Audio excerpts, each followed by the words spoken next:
High friends, welcome back to my channel Bindaaswala. এই দেখো, তিনটে ছুরি আমি আজকে পেয়েছি। মানে এটা আমি অর্ডার করেছিলাম একটা ছুরির সেটের। তো আজকে আমি এটা পেয়েছি আর তোমাদের সামনেই আমি আজকে এটা আনবক্সিং করব। এই দেখো, এই দেখো, ছুরিগুলোকে দেখতে বেশ সুন্দর সুন্দরভাবে প্রিন্ট করা। আমি একটু এরকমই চাইছিলাম, একটু ফ্লোরাল প্রিন্টের, ভীষণ সুন্দর। এই যে এই এজটাকে সিকিওর করার জন্যে দেখেছো এর মুখটাতে একটা ঢাকা মতো দিয়েছে। আর এটা হচ্ছে বড় বড় ছুরিটা, এইটা মিডিয়ামটা, আর এটা হচ্ছে একদম ছোট্ট ছুরিটা।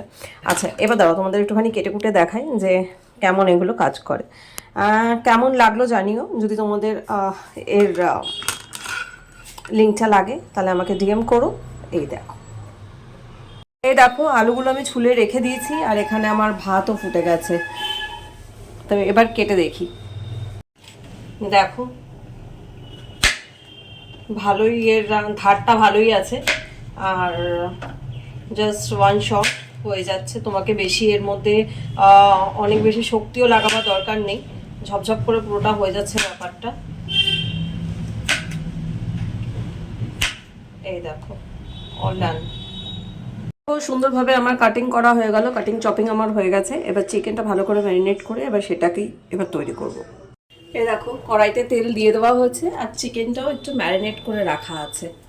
এই দেখো, এখানে আমি শুধুমাত্র দই, হলুদ আর নুন দিয়ে একটু চিকেনটা ম্যারিনেট করে রেখেছি। এই দেখো, পেঁয়াজটা আমি ভাজতে বসিয়ে দিয়েছি। এটা একটু লাল লাল হয়ে গেলেই আমি এটা তুলে দেবো। দেখো, পেঁয়াজটা একটু পিঙ্ক পিঙ্ক হয়ে গেছে, ভাজা ভাজা হয়ে গেছে। তার উপরে আমি এই মশলাটা দিয়ে দিয়েছি। এবার এটা ভালো করে মিক্স করে এটা একটু কষাতে হবে। নর্মাল মশলাগুলো দিয়ে, মানে যেরকম তোমার হলুদ, লঙ্কা, জিরে, নুন, একটু মিষ্টি দিয়ে আমি একটু কষিয়ে নিয়েছি। দেখো, তেলও ছেড়ে গেছে। এবার চিকেনগুলো এর মধ্যে দিয়ে দেবো। এই দেখো, চিকেনটা আমি এবার এর মধ্যে দিয়ে দিয়েছি। এবার এটাকে আমি ঢেকে দেবো। এর মধ্যে দই আছে, তো নিজের জল বেরোবে আর চিকেনের থেকেও জল বেরোবে, তো নিজে নিজেই একটু মানে ওই জলেই যা কষার কষবে। দেখো, হয়ে গেছে আমার চিকেন। উফ, এখানে এখনই বাজে বাজে তো। এই যে হয়ে গেছে আমার চিকেন, পুরো মাটনের ঝোলের মতো চিকেনটা হয়েছে, খুব সুন্দর দেখতে লাগছে। আর এই যে আমরাও নিয়ে নিয়েছি, মায়েরটাও বেড়ে দিয়েছি আর এটা আমার। বাচ্চা এখন 6:45, জরুরি তলব। দেখেই বুঝতে পারছো আমি একটু রেডি হতে পারিনি। আমার বৌদি আমাকে হঠাৎ করে ডাকলো, ডেকে বললো যে তুমি চলে আসো, কয়েকটা জামা কাপড় জাস্ট গুছিয়ে চলে আসো। জানি না কি ব্যাপার, তো এখন যাচ্ছি, গিয়ে জানতে পারবো যে কি ব্যাপার কি না। এই চলে এসেছি বৌদির বাড়ি। এখন বাচ্চা 9:15, আর এসে সঙ্গে সঙ্গে পেয়ে গেছি গরমা গরম কফি। এই দেখো, মামামের স্পেলবির, এটা হচ্ছে সার্টিফিকেট অফ অ্যাপ্রিসিয়েশনের। এটা এসছে 2024 and 25, Indira Gandhi memorial high school. এই যে এইটা ছিল সারপ্রাইজ, যার জন্যে আমাকে এই মা মেয়ে দুজনে মিলে ডেকে পাঠিয়েছিল।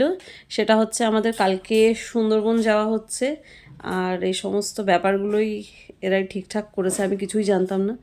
আমি তো তেমনভাবে জামা কাপড়ও নিয়ে আসিনি, অল্প কিছু নিয়েছি, বৌদি নিয়ে নিল ওর থেকে। যাই হোক, এখন ও গেছে খাবার গরম করতে, আর এই টুনি একটু একটু যেটুকু বাকি আছে সেটুকু করছে। 5:30? হ্যাঁ, 5:30 করতেই হবে। ট্রেন কটায় আমাদের? 6:40, 7:40 মনে হয়। এই আমার ফেভারিট তেলাপিয়া। কই মাছ? কই? ইনসাল্টিং। ও, আমি দূর থেকে দেখেছি যে তেলাপিয়া। কইটাও আমি ভালোই বাসি, আসলে সবই ভালোবাসি খেতে, খাবার জিনিস সবই আমার ভালোবাসার। বাচ্চা এখন রাত 1:30, আর এই দেখো সবাই মোটামুটি ঘুমের দেশে। আমি একটু চুলটা ক্রিম করে নিয়েছি, নাহলে খুব আনম্যানেজেবল হয়ে যায়।